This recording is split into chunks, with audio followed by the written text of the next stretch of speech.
अपराधी है, चोर गुंडा मवाली क्या है हम लोग? 3000 पुलिस गए थे हमको अरेस्ट करने के लिए।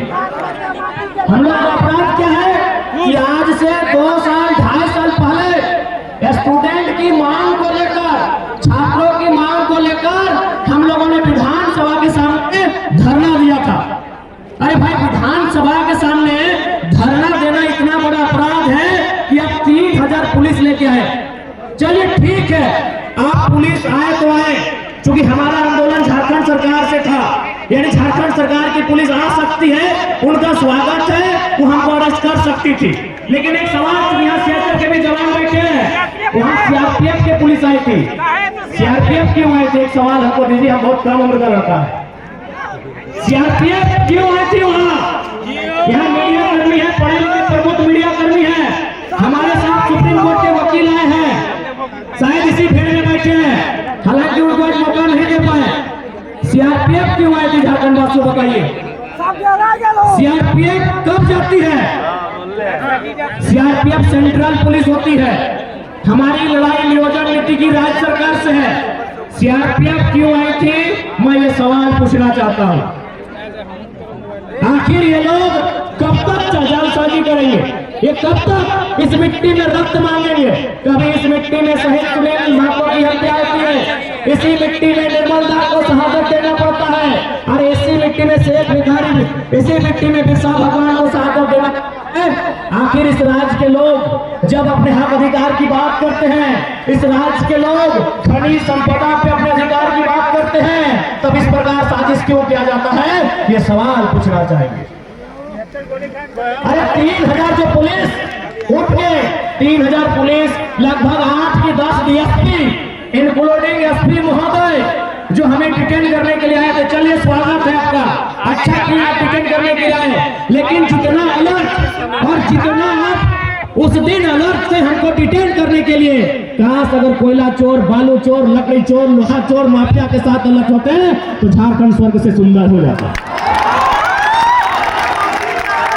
क्योंकि आज जनता के साथ साथ सीएसएफ के जवान भी यही हैं, और ये लोग भी भली भांति जानते हैं, आज अगर सबसे ज्यादा कोयला कहीं चोरी होता है तो बेरमो विधानसभा में होता है। अरे वहां रहिए मुस्तैद, वहां मुस्तैद रहिए, हम जानेंगे तब कानून का सम्मान और बढ़ेगा।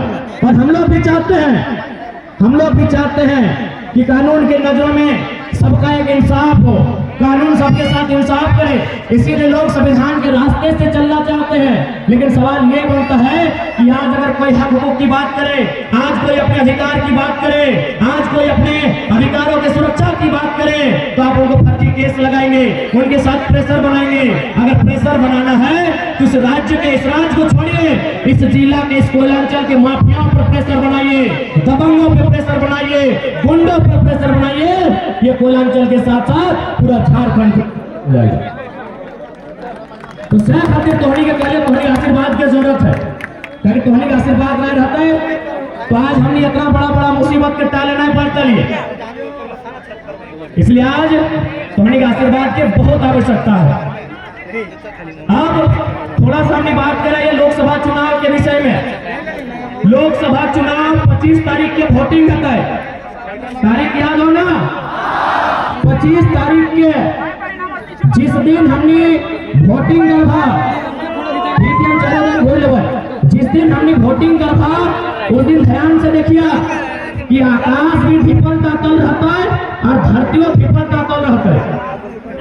आकाशों धिपल तातल रहता है, गर्मे गरम रहता है, और धरतियों गर्मे गरम रहता है, और संगे संगे हमारे दहिया हमारे गतो गर्मे गरम रहते हैं, धिपल तातल रहता है कि नहीं? यानी आकाश धरती के साथ साथ मेरा शरीर का बदन भी गर्म रहेगा उस दिन।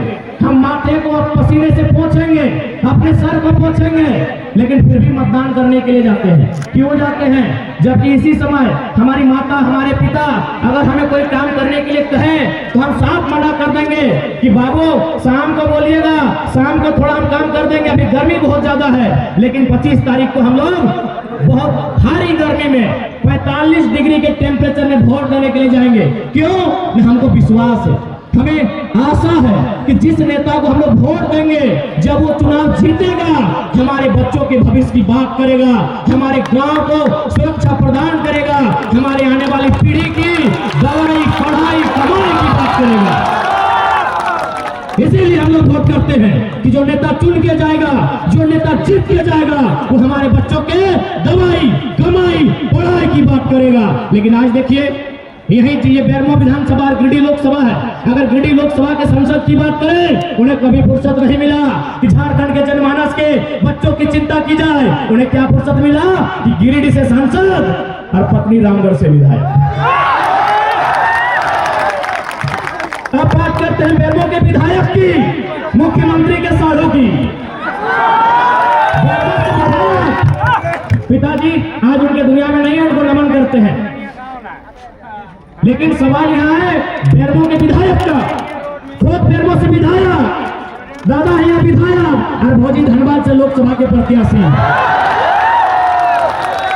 भौजी यानी विधायक जी के पत्नी धनबाद से लोकसभा, ये एमएलए वो एमपी के चुनाव लड़ रहा हो। दियो के गजबे ट्रेजेडी हो।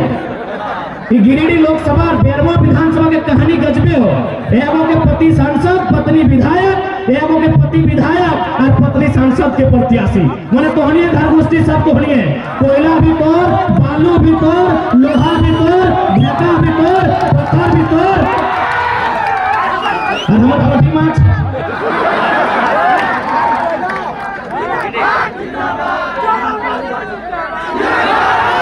बताइए, ऐसे राजनेताओं को आखिर लोग वोट कैसे देते हैं? और आप उनके हलफनामा को पढ़िएगा, जो बेरमो के विधायक है उनकी तो अर्धांगिनी है उनके हलफनामा को। अरे जब हलफनामा में उतना संपत्ति दिखाया है, तो जो छुपाया गया है वो संपत्ति कितना हो? जब वो अपने हलफनामा में इतना संपत्ति दिखाए हैं, तो जो छुपाया गया वो कितना होगा? एक बात बहुत सारे लोग कहते हैं कि नहीं, जो आप बाहरी भीतरी की बात करते हैं, हम स्पष्ट कहना चाहेंगे, हम सामाजिक न्याय की बात करते हैं। यही हमारे महाराष्ट्र के भैया हैं, देखिए इनको, भाऊ जोहार, जय महाराष्ट्र, जय झारखंड। ये महाराष्ट्र है। तमाम मीडिया वाले बिल्कुल इनको फोकस कीजिए, क्योंकि इनके सामने हम दूध का दूध और पानी का पानी करेंगे। जो लोग हमें कहते हैं ना कि ये लड़का बाहरी भीतरी की बात करता है। अच्छा एक बात बताइए भाऊ,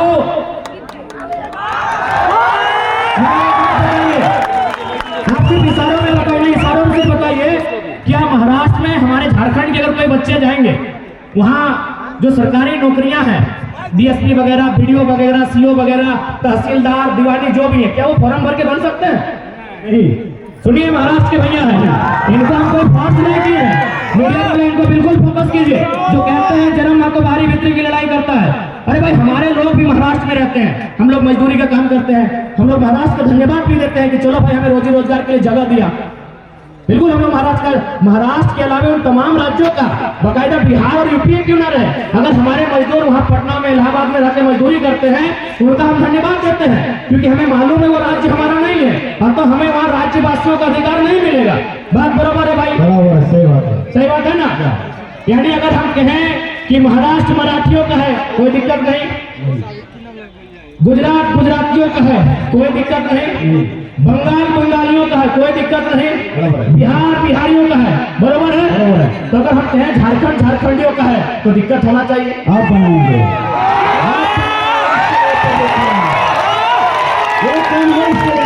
महाराष्ट्र के भाई हैं, पूछिए इनसे। हमारे आपके महाराष्ट्र में हमारे 5 लाख लोग रहते हैं। आपको खुद सतारा में है, आप खुद बताइए वो कैसा रहते हैं? 1 मिनट बता दीजिए किस प्रकार का कमरा है और क्या काम करते हैं? 10 बाय 10 खोली में वो अपना बीबी बच्चे पढ़ाई। सुन लीजिए, 10 बाय 10 के रूम में बीबी बच्चों के साथ रहते हैं। 10 बाय 10 बुझा वो, यानी 2 आदमी सुतवार घरवा में आता है जी, तो 10 बाय 10 के। इन्हें हम दोनों बोलने के लिए प्लानिंग करके नहीं लाए हैं, ये बल्कि ये स्कूल चलाते हैं, संस्था चलाते हैं, इनके पास भी बहुत सारे झारखंडी नौकरी करते हैं ना भाई। या हमारे जो भाई सुनील मानी साहब, संजीव जी मानी हमारे दूसरा भाई है, वहाँ नौकरी करते हैं। बात बरोबर है? बरोबर है।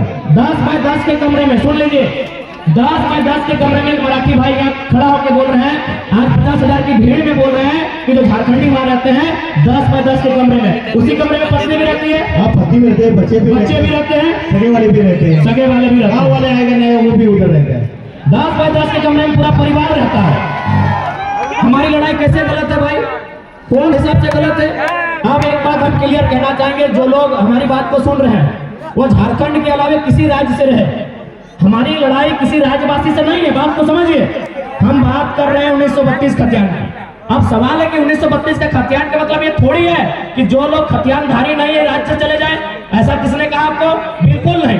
पहले समझिए कि खतियान का इस्तेमाल कहाँ होगा, खतियान का इस्तेमाल कहाँ होगा, उसका उपयोग कहाँ होगा। हम लोग मांग कर रहे हैं कि